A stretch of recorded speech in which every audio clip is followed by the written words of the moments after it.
E aí, gente, tudo tranquilo? Professor Igor Moreira novamente com vocês, e hoje nós vamos tratar de um assuntozinho muito legal chamado gases ideais. Professor, mas o que é que eu posso classificar como um gás ideal? Bom, vamos ver o seguinte.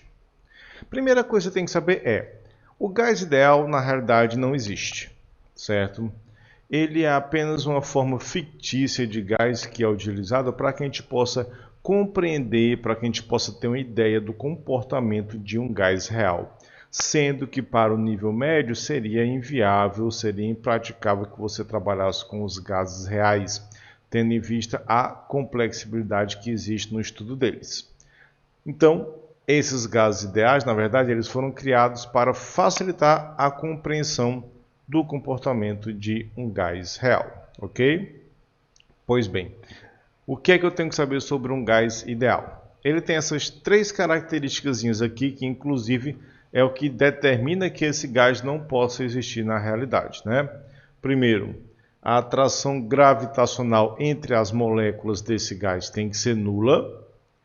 Segundo, as moléculas do gás elas não rotacionam, elas fazem apenas um movimento de translação, elas não fazem movimento de rotação.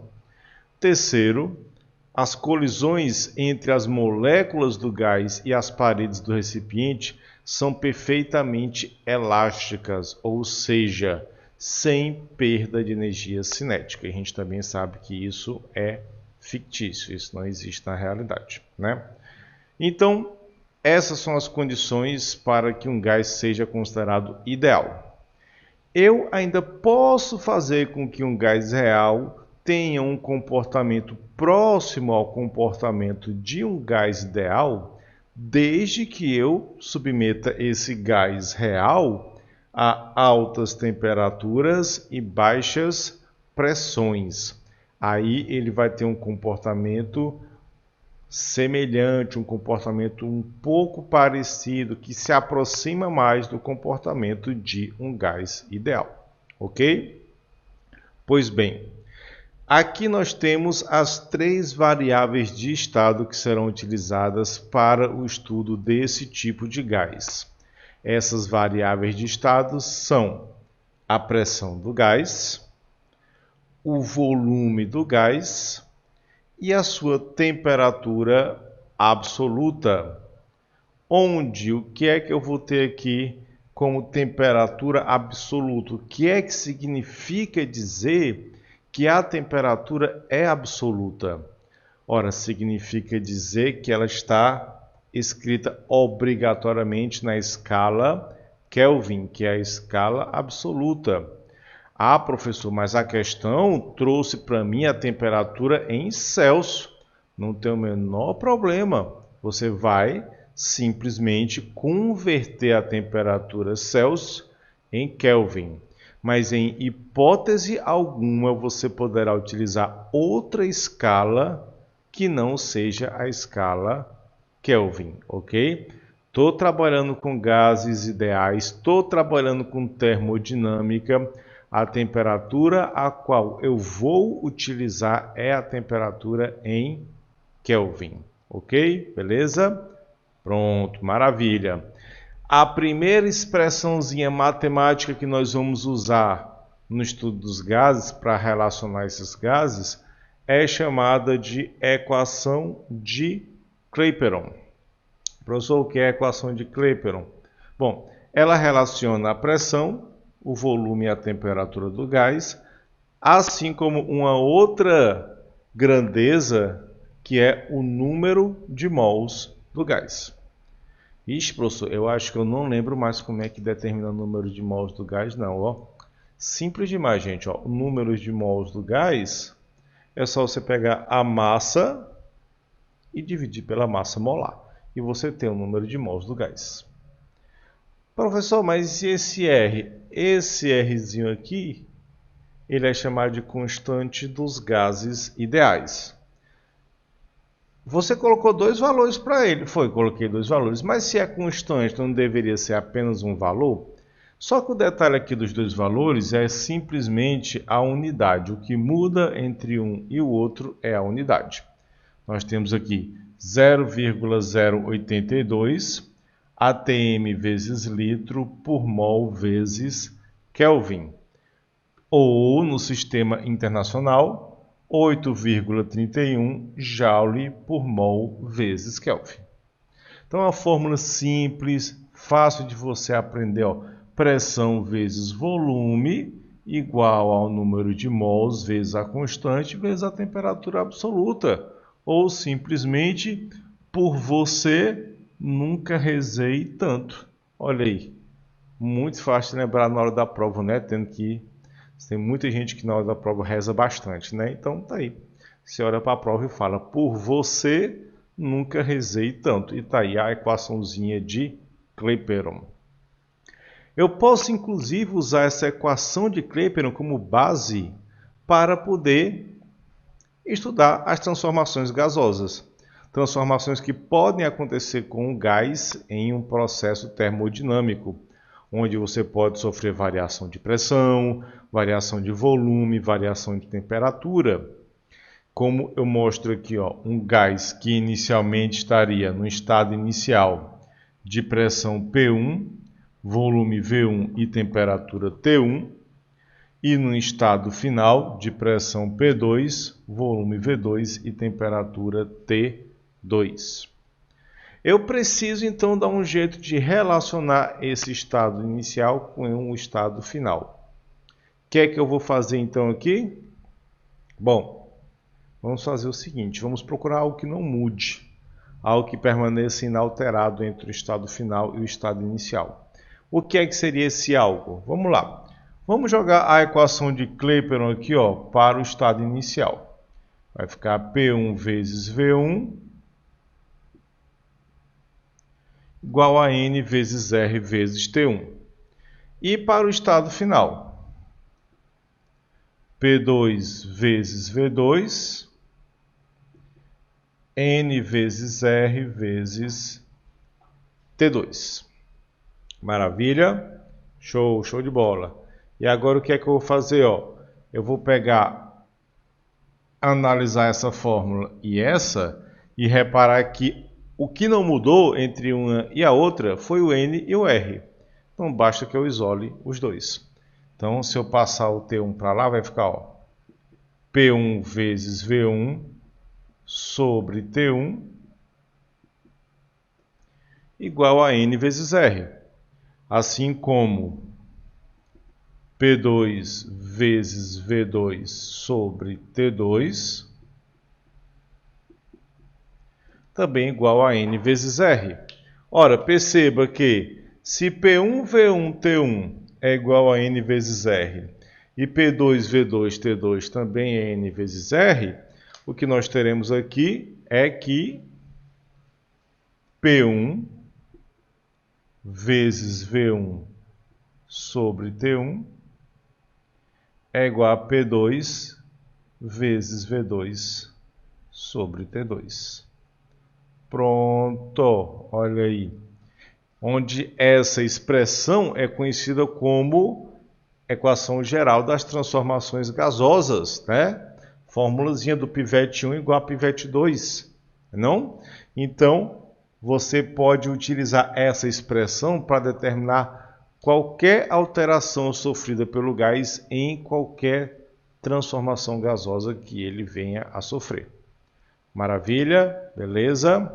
Pronto. Então, pois bem, dando seguimento aqui à nossa aula sobre gases ideais, nós vamos ver agora 3 transformações gasosas particulares, 3 transformações gasosas que têm características próprias, que são a transformação isobárica, a transformação isocórica e a transformação isotérmica. Bom, a transformação gasosa isobárica é aquela que ocorre com a pressão constante, ou seja, o gás vai sim sofrer uma transformação, mas a sua pressão vai permanecer inalterada, o que faz com que a pressão do início P1 seja igual à pressão do final P2. Isso me permite eliminar a pressão da equação geral das transformações gasosas, sobrando apenas V1 sobre T1 e V2 sobre T2. Ora, percebam que se eu tenho uma relação entre duas grandezas dada aí por uma razão, significa que essas grandezas são proporcionais. Beleza? Então, dessa forma, eu poderia representar a transformação isobárica de duas formas. No gráfico padrão que nós utilizamos em praticamente todas as questões de gases, todas quantas, professor? 99,99% apenas. Que é o gráfico onde você tem aqui a pressão e aqui o volume, nós teremos uma reta na horizontal, já que essa reta na horizontal vai me mostrar que a pressão permanece inalterada. Marca-se um valor de pressão aqui, e não importa se o volume mudou de V1 para V2, a pressão permaneceu exatamente a mesma. Só que também existe a possibilidade de você encontrar para essa transformação um gráfico aqui, da temperatura pelo volume. Mas que também não teria dificuldade alguma em se trabalhar com esse gráfico. Por que não? Porque eu sei que eles são proporcionais nessa transformação. Então, se eles são proporcionais, esse gráfico obrigatoriamente vai ser uma reta crescente partindo da origem dos eixos. Ok? Beleza? Pronto. Isso daqui é a transformação isobárica. Aí agora vamos para a segunda transformação, que ela chega a receber 3 nomes, hein? Isocórica, ou isométrica, ou ainda isovolumétrica. Essa transformaçãozinha aqui, ela ocorre com o volume constante. Ou seja, o gás vai sofrer uma transformação, mas o seu volume vai permanecer inalterado. O volume do final é igual ao volume do início, permitindo que eu elimine da equação geral das transformações gasosas, sobrando apenas P1 sobre T1, P2 sobre T2. Onde dessa forma eu também posso afirmar que a pressão e a temperatura são proporcionais. Representação gráfica, professor. Vamos lá. Uma vez que eu especifiquei um valor de volume aqui, não importa qual o valor da pressão aqui, no gráfico padrão, o valor do volume permanece o mesmo. Portanto, para uma transformação isocórica, nós vamos ter aqui uma reta vertical. Enquanto que na isobárica nós tínhamos uma reta horizontal, na isocórica nós teremos uma reta vertical. Já no gráfico que eu posso fazer aqui da temperatura pela pressão, tendo a consciência de que eles são proporcionais, eu posso afirmar com toda certeza que o gráfico vai ser uma reta crescente, partindo da origem dos eixos. Show? Beleza. E por fim nós temos a chamada transformação isotérmica. O que é a transformação isotérmica, professor? A transformação isotérmica é aquela que ocorre com temperatura constante. Ok? Temperatura constante. Beleza. Quer dizer que o gás sofreu a transformação, mas a temperatura não mudou. Exato. Ou seja, temperatura do início igual à temperatura do final. Pegando a equação geral das transformações, eliminando a temperatura por ser igual, sobra para mim que P1 vezes V1 é igual a P2 vezes V2. Bom, mas agora a relação, professor, não é mais uma divisão como foi nas outras duas. Ali é um produto. Exato. Ali é um produto. Então isso aí corresponde a dizer que essa relação aqui, ela não é mais diretamente proporcional. Agora ela é inversamente proporcional. E por ser uma relação inversamente proporcional, Quando eu fizer a relação de pressão e volume dentro de um gráfico, a única figura capaz de representar essa transformação seria uma hipérbole, certo? Toda relação inversamente proporcional representada por uma hipérbole. Acontece que essa não é uma hipérbole qualquer. Aqui nós estamos trabalhando com uma hipérbole do tipo equilátera, chamada de isoterma, certo? Uma hipérbole equilátera do tipo que nós chamaremos de isoterma. Essa isoterma, ela recebe o nome de hipérbole equilátera porque todos os pontos da curva estão a uma mesma distância da origem dos eixos, certo? Até porque isso é uma condição básica para que a temperatura permaneça constante. Porque ao fazer a análise de um gráfico pressão e volume, é simples de você identificar se está acontecendo um aumento ou uma diminuição da pressão e do volume.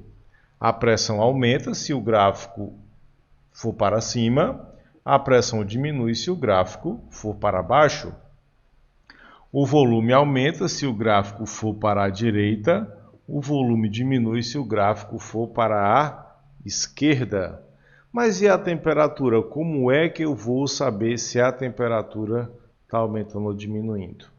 Aí é que vem a grande questão, o grande segredo.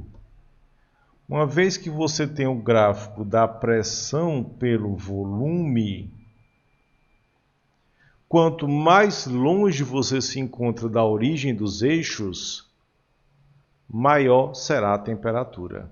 Então eu poderia pegar esse gráfico aqui e fazer nele 3 isotermas, T1, T2 e T3, onde eu poderia afirmar com toda certeza que a temperatura da isoterma 1 é menor do que a temperatura da isoterma 2, que é menor do que a temperatura da isoterma 3, já que a 3 está mais longe da origem e a 1 está mais próxima da origem.